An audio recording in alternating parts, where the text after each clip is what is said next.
Hello students, तो हम अपने लेक्चर को आगे बढ़ाते हैं।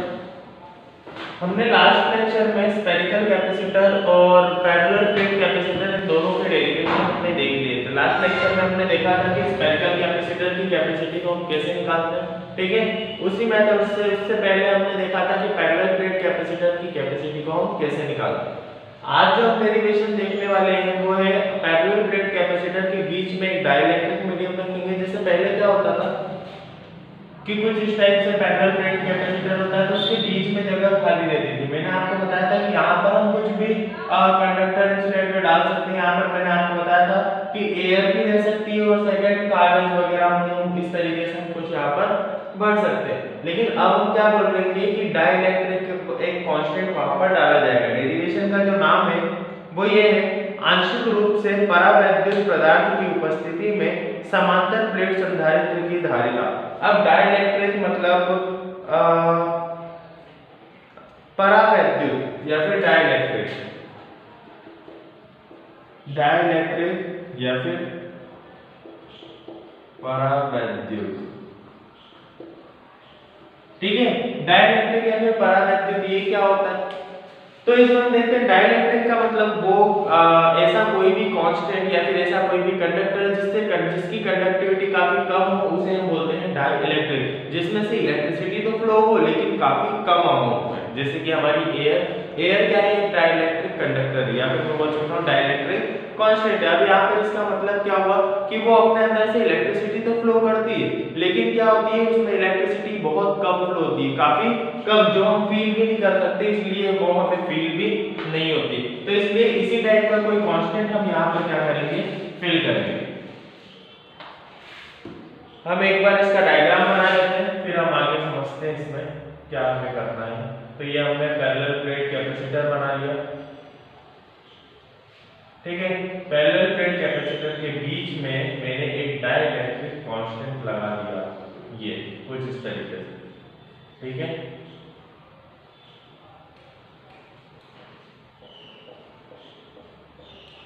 कुछ इस तरीके से हम डाइलेक्ट्रिक कांस्टेंट लगा देते हैं। अब हमने पहले भी पैरेलल प्लेट कैपेसिटर का डेरिवेशन किया हुआ है, कुछ उसी जो मेथड हमने उसमें यूज की थी वही मेथड हम यहाँ पर भी यूज करेंगे और उसी से क्या करेंगे, हमारा ये डेरिवेशन कंप्लीट करेंगे, इसको डेराइव करेंगे, ठीक है।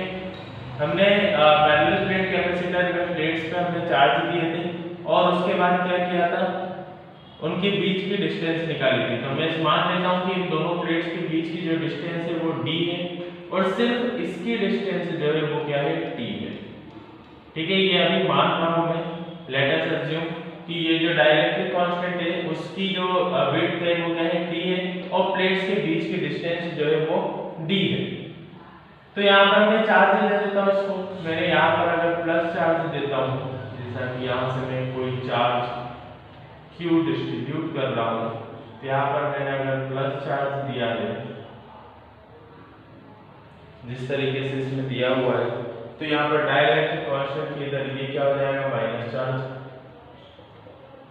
और अगर यहाँ माइनस है तो इधर हो जाएगा प्लस, जिसको हम क्या कर देंगे, अर्थिंग कर देंगे, जिससे वो सारा चार्ज कहाँ चला जाए, अर्थ के अंदर, ठीक है। अब कुछ नॉर्मल टॉपिक से, जैसे कि ये प्लेट A हो गई, ये प्लेट B हो गई, Q चार्ज हमने इस पर दिया प्लेट पर, दोनों प्लेट्स की डिस्टेंस जो हो गई वो d हो गई।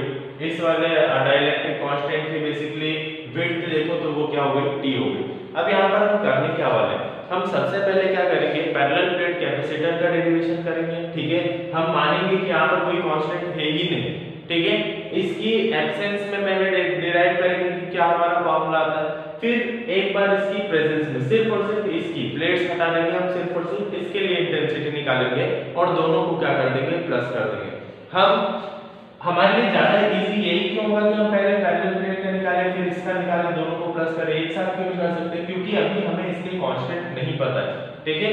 यहाँ पर एक कांस्टेंट है, इसकी इंटेंसिटी क्या होगी ये अभी अननोन है। हम इससे एक साथ निकालेंगे तो वहां पर बहुत सारी प्रॉब्लम्स हो सकती है और ना ही आपको वो समझ में आएगा। तो हम सिंपली थोड़ा सा बड़ा डेरिवेशन तो जरूर जाएगा, लेकिन जो हमने इससे पहले इससे भी बड़े बड़े डेरिवेशन किए, जैसे कि एक्सियल पोजीशन, रोड पोजीशन, अक्षीय स्थिति, तो इस टाइप के डेरिवेशन हम कर चुके थे। ये उससे काफी छोटा डेरिवेशन होने वाला है, तो इसको इस डेरिवेशन को हम आगे बढ़ाते हैं। जैसा कि अब यहाँ पर हम देख रहे हैं, हमने उसमें पहले जब प्लेट्स पर जो चार्ज दी है, तो मैं मान लेता हूँ कि चार्ज डेंसिटी जो है, चार्ज डेंसिटी प्लेट्स पर वो क्या है, सिग्मा। ठीक है, charge density is equal to क्या है, सिग्मा। सिग्मा चार्ज डेंसिटी है तो सिग्मा इज इक्वल टू क्या हो जाएगा, Q अपॉन में A। ठीक है, ये तो हमें पहले से ही पता है कि अगर चार्ज डेंसिटी सिग्मा है तो सिग्मा क्या होगा, एरिया में कितना चार्ज प्रेजेंट है, आवेश कितना प्रेजेंट है, कितने क्षेत्रफल में। तो यही क्या हो जाएगा, वहां पर हम पुट कर देंगे sigma is equal to Q upon में A। ठीक है, अब सबसे पहले दोनों प्लेटों के बीच वायु में स्थित किसी बिंदु पर विद्युत क्षेत्र की तीव्रता। ठीक है, हम क्या मान रहे हैं, दोनों प्लेटों के बीच में कुछ है ही नहीं। ठीक है, हम एयर मीडियम ले रहे हैं अभी, या फिर मैं बोल सकता हूं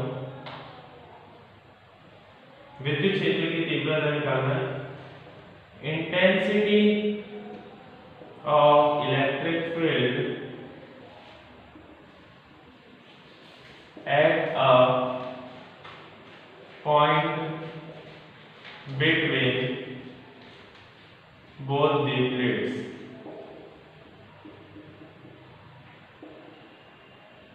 when between plates कर दो, between plates when air is present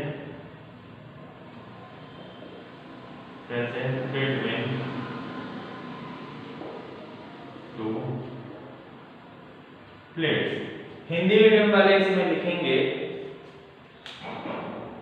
हाँ हिंदी मीडियम वाले लिखेंगे दोनों प्लेटों के बीच वायु में स्थित किसी बिंदु पर विद्युत क्षेत्र की तीव्रता। ठीक है, अब intensity of electric field at a point between plates when air is present between two plates. दोनों प्लेट्स के बीच में एयर प्रेजेंट है, तब इन दोनों में बीच में कोई इंटेंसिटी ऑफ इलेक्ट्रिक फील्ड क्या होगी। तो थोड़ा सा रिवाइज करो पैरेलल प्लेट कैपेसिटर को। और मैं ये भी बोलूंगा कि ये डेरिवेशन समझने से पहले आप वीडियो पॉज कर लेना और एक बार जो हमने पैरेलल प्लेट कैपेसिटर में किया था वो एक बार रिवाइज कर लेना, वो तभी ये समझ में आएगा। ठीक है, दोनों प्लेट्स के बीच में हमने ये सुना था, वहां पर देखा था कि गॉसेस थ्योरम की जो एप्लीकेशन थी वो बोलती है कि intensity is equal to sigma upon में एप्सिलॉन नॉट।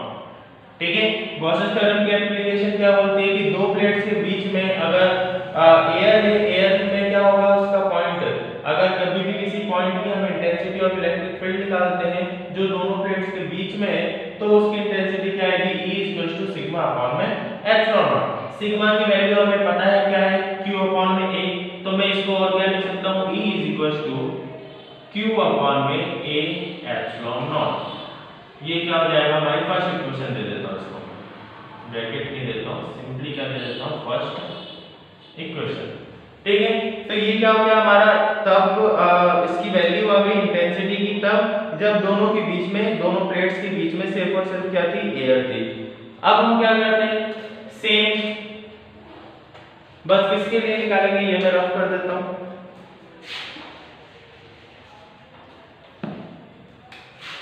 सेम चीज बस किसके लिए हम निकालेंगे, intensity of electric field at a point between the plates when dielectric medium present between two plates.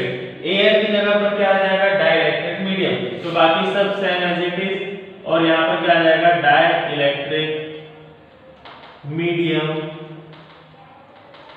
Placed between plates. ठीक है, भाई बाकी का पूरा same, intensity of electric field at a point between plates when dielectric medium is present between two plates. Dielectric medium present होगा तो intensity of electric field क्या होगी, मैं वही गॉस थ्योरम वाली एप्लीकेशन ही, लेकिन मैं इंटेंसिटी यहां पर निकाल चुका हूं, तो मैं इसको दे देता हूं E डैश। ठीक है, E dash is equal to क्या हो जाएगा, सिग्मा अपॉन में एप्सिलॉन नॉट। लेकिन यहाँ पर डाइलेक्ट्रिक मीडियम प्रेजेंट है तो मैं क्या लगा दूंगा, यहाँ पर एक कांस्टेंट लगा दूंगा, और ये कांस्टेंट किसका है, वहां पर K is a constant of dielectric medium. मैं यहाँ पर लिख देता हूं K is a constant of dielectric medium. ठीक है, K एक पैरा विद्युत सॉरी मैं एक बार देख लेता हूँ। हाँ, के एक परावैद्युत पदार्थ का स्थिरांक है। ठीक है, यहाँ पर ये लिख लेना। इसके बाद सिग्मा अपान में के एप्सिलॉन नॉट दिया हुआ है। अब सिग्मा की वैल्यू मैं यहाँ पर अगर रखता हूँ तो E dash is equal to Q upon में ए के एप्सिलॉन नॉट। ठीक है, ये हो गई हमारी सेकंड इक्वेशन, इसको मान लो इक्वेशन 2। अब यहाँ से समझने का प्ले थोड़ा।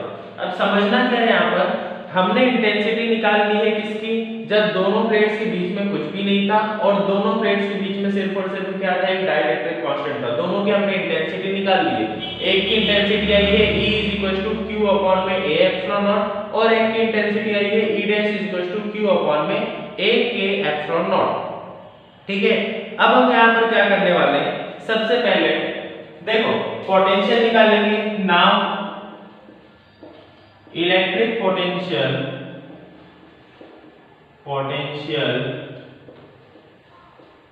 Between A and B। A और B प्लेट के बीच में इलेक्ट्रिक पोटेंशियल मतलब A और B प्लेट के बीच में विद्युत विभव की गणना। अब हम विद्युत विभव जब यहाँ पर निकालेंगे तो क्या होगा, V इज इक्वल टू होता है वर्क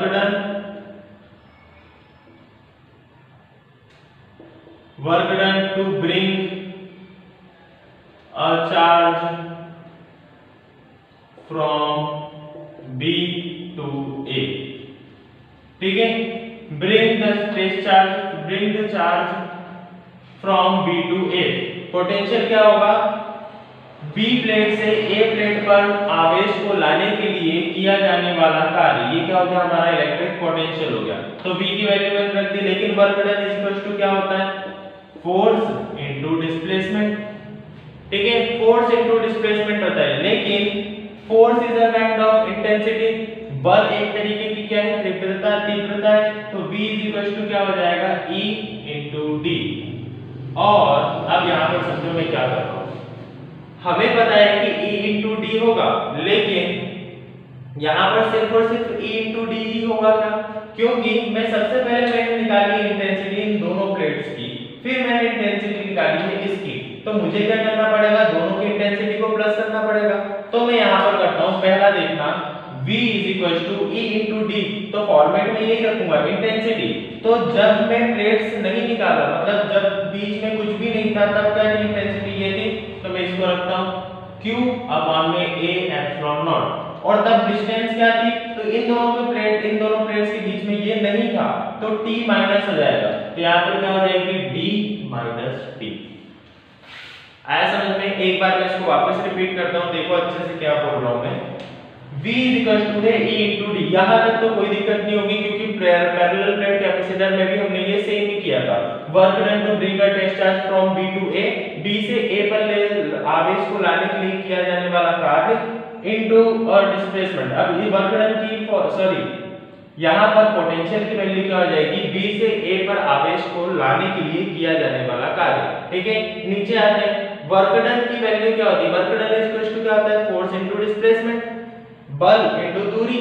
तो यहाँ पर बल एक तरीके का क्या है, तीव्रता ही है। ठीक है, force is a kind of intensity. तो फोर्स की जगह पर मैंने क्या लिख दिया यहाँ पर, इंटेंसिटी। E इंटू डी है किसकी वैल्यू, पोटेंशियल की। लेकिन हमें पता है कि हमने इसको दो तरीके से निकाला है। पहले जब इसके ये जो भी डाइलेक्ट्रिक कांस्टेंट है ये यहाँ पर प्रेजेंट नहीं था, ये हमने माना, तब क्या थी इसकी इंटेंसिटी ये थी, और तब डिस्टेंस क्या थी, D माइनस टी। ये वाली डिस्टेंस हम क्यों लेंगे, इसको हटा देंगे, तो D माइनस टी। तो मैंने यहाँ पर रख दिया Q अपॉन में A एप्सिलॉन नॉट इंटेंसिटी की जगह, और डिस्टेंस की जगह पर क्या कर दिया, D माइनस टी। आया समझ में? प्लस अब हम क्या करेंगे, E इंटू डी ही रखेंगे किसमें, जब वो डाइलेक्ट्रिक कांस्टेंट वहां पर प्रेजेंट था, तो प्रेजेंट था, इसके लिए इंटेंसिटी क्या है, E डैश। तो मैं रखता हूं यहाँ पर E डैश। ठीक है, सुनो इसको हटाओ, एक स्टेप इसमें हम और बढ़ा देते हैं। इंटेंसिटी इंटू डी था, तो यहाँ पर मैं रखता हूँ E इंटू डी। डी की वैल्यू क्या है, D माइनस टी। तो मैं यहाँ पर कर देता हूँ D माइनस टी, प्लस यहाँ पर इंटेंसिटी की वैल्यू क्या है, E डैश। तो मैं यहाँ पर रखता हूँ E डैश। डाइलेक्ट्रिक कांस्टेंट के लिए डिस्टेंस क्या है, T। तो यहाँ पर क्या हो जाएगा, E डैश इंटू टी। आया आप समझ में? अब हमने स्टेप बढ़ा के इसको क्या कर दिया, ई की वैल्यू रख दी जो कि क्या है q अपॉन में a epsilon not d minus T plus इसकी वैल्यू क्या है q अपॉन में a k epsilon not into t। आया समझ में? दोनों में से अगर मैं कॉमन निकालना चाहूं तो मैं क्या कॉमन निकाल सकता हूं q अपॉन में a एप्सिलॉन नॉट, दोनों में से कॉमन आ जाएगा तो v q अपॉन में a एप्सिलॉन नॉट कॉमन आया। यहां पर क्या हो जाएगा d minus T plus t upon में k, q अपॉन में a एप्सिलॉन नॉट गया तो t अपॉन में k यहां पर बचा।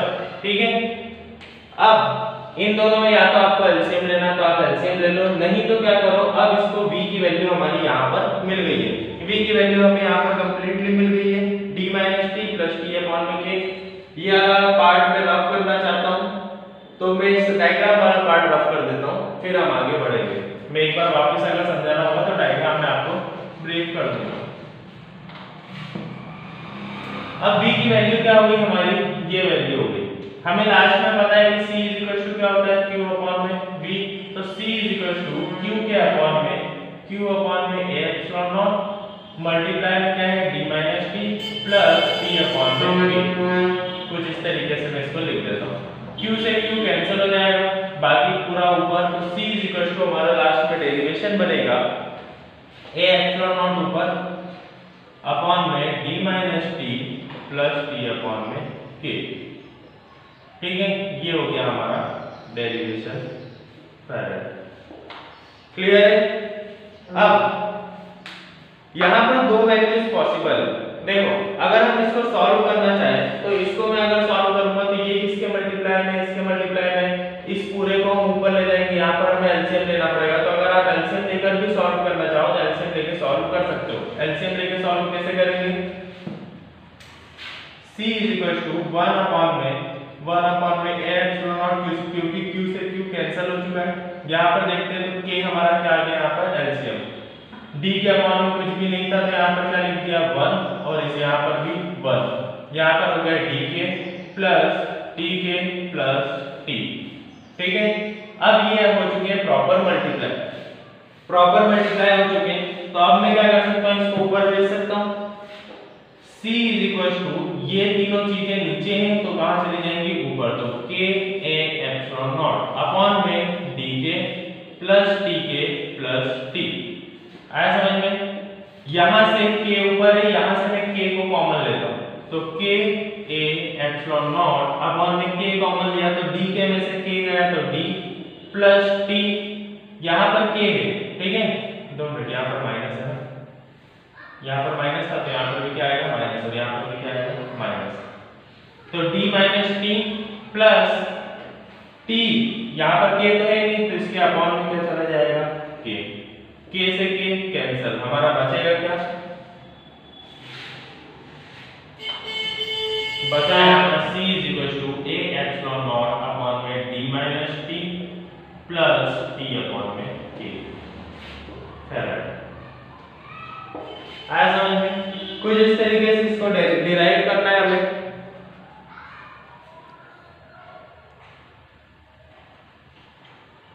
ओके, तो अगर इसमें कोई डाउट आता है या फिर इसको वापस से एक्सप्लेन करना हो तो आप बता देना, व्हाट्सएप ग्रुप पर मैसेज कर देना। ठीक है, तो हम इसको अगले लेक्चर में एक बार थोड़ा सा मैं इसको और डिफाइन कर दूंगा। बाकी हम नेक्स्ट वीडियो में अगला डेरिवेशन देखेंगे। Thank you.